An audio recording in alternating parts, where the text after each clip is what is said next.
Good evening, y'all. It's not even evening. What is it? It's Monday morning. It is, I used to call it Marketing Monday. Let's just say it's Motivational Monday.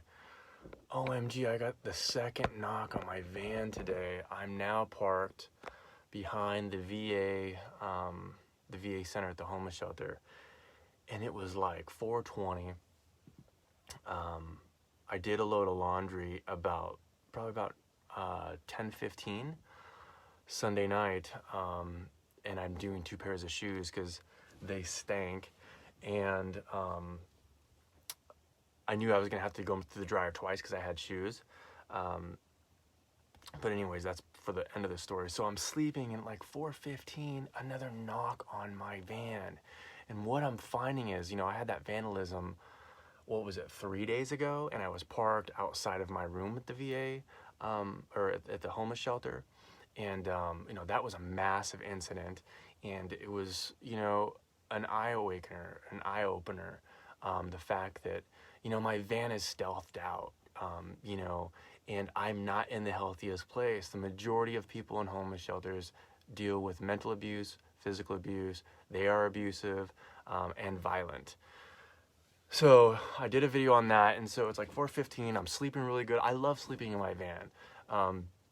I hear this knock on the door, and so I thought that I had learned from the second time more. Well, this is just a learning experience. So instantly, when I'm waking out of a really good sleep, like, and you're in a van, and it's for me as of now, I feel like it's dangerous. I wake up and I curse. I'm like, who the fuck are you? Because number one, I want them to know that somebody is in the van, and I don't want them to, deflate my tires, break a window, whatever it is. So I make it be known that I'm here, and I have to probably rethink that. I get out, and it's this big old dude drinking a Modelo, super intoxicated. He was foaming at the mouth, and very belligerent, wanting to fight me. He didn't think I lived here. He think I was squatting here. He didn't realize, and so he's just threatening me. He's in my face. So I grab my phone, and then I fake call the cops. It's just chaos. It's just chaos when something like that happens. And so I have to figure out. And so then finally, like, I started recording for like 8 minutes. I went to the laundromat. Then he cracks open another beer, and then he's cursing at me again, put his finger in my face. And, before my sobriety and before my celibacy, we would have thrown down, I would get in fights all the time. But now, even though what I portrayed was not as calm as I need to get, I didn't engage, and I won't engage. I don't ever want to go to jail again. I don't ever want to get in a fight again, believe it or not. And so I tried to calm them down, but, it's almost impossible, and they're belligerent, drunk, and violent. And so, I walk to the laundromat because that's where I'm at, and my clothes are there. So I put a couple quarters in there, and he's like, "You don't live here, bro. Get the F out of here. You don't live here." He's like, "I'm calling the cops." I'm like, and I lied. I'm like, "I already called the cops," just so, he's, and then I'm like, "Dude, I live over there." He's like, "No, you don't. No, you don't." And then I just filmed him, and like him threatening me, and him like, spitting and foaming at the mouth, and just threatening me and telling me how of a horrible person I am. And then finally, I just started walking to my room, and my bicycle's there, and I hit the alarm, and he's like, "Oh, you do live here. You do live here. Oh, you do live here." And then his whole attitude changed.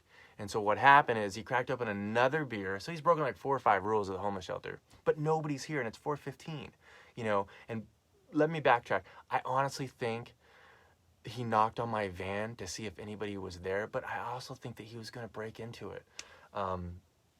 And so he started walking towards the horseshoe. He's not even supposed to be on the veterans facility side. He changed his whole demeanor, and then started walking by, and then it was really weird because he flipped the script. He's like, "You're threatening me, man. You're threatening me. It's like I don't feel safe here. I don't feel safe here." He's like, "Maintain," like, I'm like, so he totally flipped the script when he realized that I did live here. But these are just learning lessons. I didn't handle it as well as I handled it. I actually handled it better than the first time this happened to me, which was 3 days ago. But I still give myself an F-. So I need to figure out a protocol on what to do when this happens. I don't know. I have some ideas. When I get my security cameras installed, if I can get them on Wi-Fi, which is very difficult because you need a Wi-Fi setup, but they're continuous recording and night vision. They have audio so I can get on the mic. It uploads to the cloud, and it has motion detecting. And so I really, really need to get that. It's on my van wish list. Shout out to Maja, who gifted me another one of these beds. So now I'm going to have a Florida King. She gifted me a water jug. The water jug that I have my video camera on, I'm returning. It's too large for my cooler. She gifted me some hemp seeds. She gifted me a little bicycle tool so I can work on my bike. And she gifted me another little rad thing. I think 3 Rockin' Rad Stars has really helped me out in this van. But I need to figure out a protocol. Do I engage? Do I even act like I'm in the van? Because what I'm finding is people will knock on your van to see if anybody's there. If no one answers, if no one reacts, they're probably going to mess with if my bike was on the back, if my toolbox was on the back, they're going to break a window. So do you just sit there and wait until someone does something? Or are you proactive? You know, if my bike was on the back and I'm going to get at least 2 more of the alarms that are on my bike, they're about this big and this wide, and they're really, really good, and they're motion censored, and I can pair them up. You can pair up to 6 of these alarms with your alarm key fob. So if I'm not in the van and the van moves just a little bit, all 3 alarms are going to go out, and they're very, very loud. If my bike was on here and I didn't have those alarms and he moves it, the bike alarm's going to go off. Or if someone knocks on the van, I can get it, because that's a little loud, you know what I'm saying? Maybe I carry one in my pocket, or I put one by where I sleep, and I can literally just hit the warning. There's a warning one. My bike's not on my back, but if there's a warning one, and then there's an all-out alarm. So then they don't know if someone is sleeping in the van, but then yet they get scared, and maybe they leave. I did watch a YouTube video about a week ago where he had like a recording of human beings like screaming for their life. And this is not funny at all. It's actually, it's taxing. You know, when you get waken up, you know, out of your sleep and you have somebody vandalizing your van. Now this guy tried to fight me. It's toxic, you know, and I'm just so thankful I am where I'm at right now, because I would have engaged in those 2 a lot worse than what I did. But I watched this video where he has some recording or alarm where it's like people screaming for their life. And I guess the psyche or the thought behind that is that people will run. If someone is doing they're not supposed to do, if they're around property, or if they're going to vandalize something, or if they're going to do you harm, if you can hit a little button and you have a human being like oh, get away from me, like total like a 3-minute loop of that, I guess it's more likely that a criminal or someone that is up to no good, I don't want to say that someone that's a criminal will disengage and will run from your van. So that's what's going on with me. So I give myself an F- on that. I just need to figure out a better protocol. And again, I've been in those drunken stupors thousands of times. And so I have empathy, I have sympathy for them. And, you know, it's more or less, you know, hurt people. Sometimes you're really just out, you know, you're blacked out and you really don't know what you're doing. You don't know what you're saying. You don't know what you're feeling. A lot of time it's attention seeking. A lot of times, you know, maybe they need food. Maybe they need to steal something, you know, maybe, you know, but I need to be more calm if I get out of the van. I need to be way more calm when I get out of the van, but you know, the adrenaline, it like goes through the roof when this happens. And so maybe I know if I'm much more calm, you know, maybe that type of presence would maybe somebody might say, whoa, you know, what this guy's put together, he's not startled. I think when I am startled, it shows fear, and it shows that maybe I am up to no good. You know, a lot of times when you're up to no good, you know, you're hanging out with people that are up to no good. And so maybe they can sense that fear. Maybe they can sense that, you know, that I'm discombobulated per se. So maybe if I do get out, I mean, it's like, how much time do you have? You know, like, you know, just take a couple deep breaths. And then here's another thing. Should I get out of the passenger front door or the driver front door? Because I've been getting out of the side door. And I have these signs now, you know, smile, you're on video camera. And I thought that would be like, okay, whoa, I'm not going to mess with this van. But apparently not. It did not work. I think another big thing though too is I have my sun visors on. I have all 3 sun visors on. I'm thinking, you know, the whole stealth community, and this is a really big community now. I mean, you basically have a house on wheels. You're not paying taxes on it. You know, you're not paying property tax. You're not paying, you know, a rent per se. And so a lot of the millennials, a lot of Gen Z, a lot of human beings are doing this. It's going to 10-fold, 20-fold, especially the next 5 years. So this is a lifestyle now. And you know, this isn't a Sprinter van. This isn't a ProMaster. I mean, it's a 2006. You know, it was a really beat up Ecoline Ford, but it's not white. So it's not like a plumber van, electrician. I mean, it is like truck liner blacked out. And so I'm thinking, if I take the sunshades off, the privacy shades off at night, get a rod, a curtain that goes right here, right where my cargo is, a curtain rod, and then blacked out curtains there. That way it exposes the front seat where it shows that nobody is in there.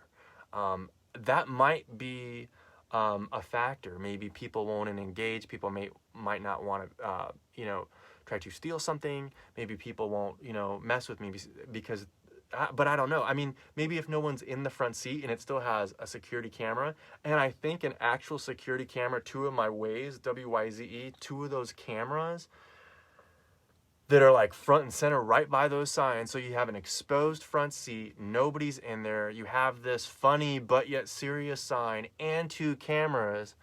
You know, if you're not, you know, a security guard, if you're not a cop, I mean, what unless they really want to steal. And here's another thing: if somebody is really going to steal, if they're maybe, you know, not under the influence, or maybe they're on meth, whatever it is, some amphetamine, maybe they won't even give that knock. Maybe, you know, what's really cool is I don't have any windows on the side or in the back.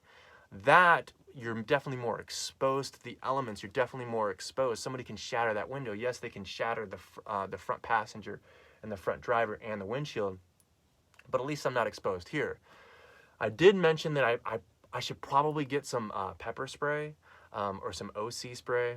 You know, in the Navy, I had training. I used to carry an M16 at Gate Guard. I used to carry a pistol. I've been sprayed with OC spray in training. I don't want to get a firearm. For example, if I had a firearm at that point, and when I got out of the van, if I was rushed, you know, or, you know, whatever, beat up there, then the firearm is exposed here. I truly believe firearms, you know, there's so many like back and forth, but like, you know, firearms, I feel like, you know, they're made to do one thing, and that is to kill a human being. I don't ever want to kill a human being. I do want to protect myself. And I'm just not into owning firearms. It's just not me. And it's just something I won't ever do. But if I had mace, you know, I've been sprayed with mace many times. I've been gassed in the Navy in boot camp. I've been gassed all the time. So I kind of know how that feels. I kind of remember how that feels, but I need to retain my composure. I need to maintain my composure. So I need to practice that. When you're getting woken up like that, you know, it's very, very difficult to do. So now I've got 2 experiences that I can learn from. And if you all have any advice, Olivia, do you have any advice? Deborah, do you have any advice? Tiffany, do you have any advice? Anybody that's watching this, do you all have any advice? Because, you know, I mean, I pretty much almost got in a fight right there, you know, and then, you know, I threatened to call the cops, you know, and it was a very, you know, belligerent, intoxicated, violent, you know, homeless person. And, you know, this is probably going to continue. You know, I am parked behind the VA, so it maybe looks like I'm squatting, maybe looks like I don't live here. On my way back, walking back here, I did decide the best parking position for me to have is by the dumpster, like right by my room, and no cars can park by it. It's interesting because so many people are coming up to me, and I'm used to this with my bike, and they come up to me, hey man, how much is your bike? Like, what type of question is that? I had a guy 2 days ago, I had my doors open, hey man, what'd your van cost? And, you know, me being an addict of money, me being an addict, just an addict through and through, you know, I don't like to speak about money. Here I do because, I try to inspire and I try to be raw, I try to be vulnerable. And when I speak about money, it's to like have ingredients, and maybe inspire you. So if you want to do van life or whatever it is I'm talking about, you can budget. But if a complete stranger I have never walked up to somebody and say, hey man, how much does that cost? Hey man, not, hey man, what type of van is that? It's just, it's just awkward, and I'm having a hard time doing that because I don't want to lie, but I say what I feel, and it sounds super corny, and it makes people feel really uncomfortable. And my one all rebuttal is like, money doesn't inspire me, so I don't like to talk about it. And they're like, what's wrong with this guy? Oh, and another thing, that guy called me gay. He's like, dude, are you a homo? And I've been getting that ever since, elementary school and through my whole life, even through my marriages. So I think, hurt people.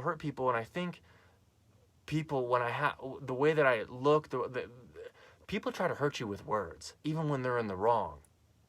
And so back to how to answer, like, I wish my bike wasn't so big. I wish it did, I wish it was invisible. Sometimes I wish I was invisible. Because back in the day, 5 years ago, when I wasn't trying to get enlightened and I wasn't doing all the work, I wasn't doing all the therapy, I wasn't harvesting that self-love, I would ninja flip into their game.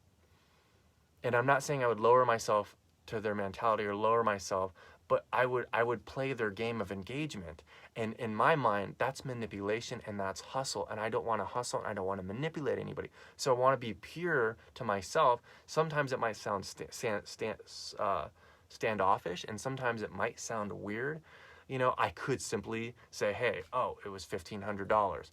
But that's not what I want to do. I don't want to talk about money.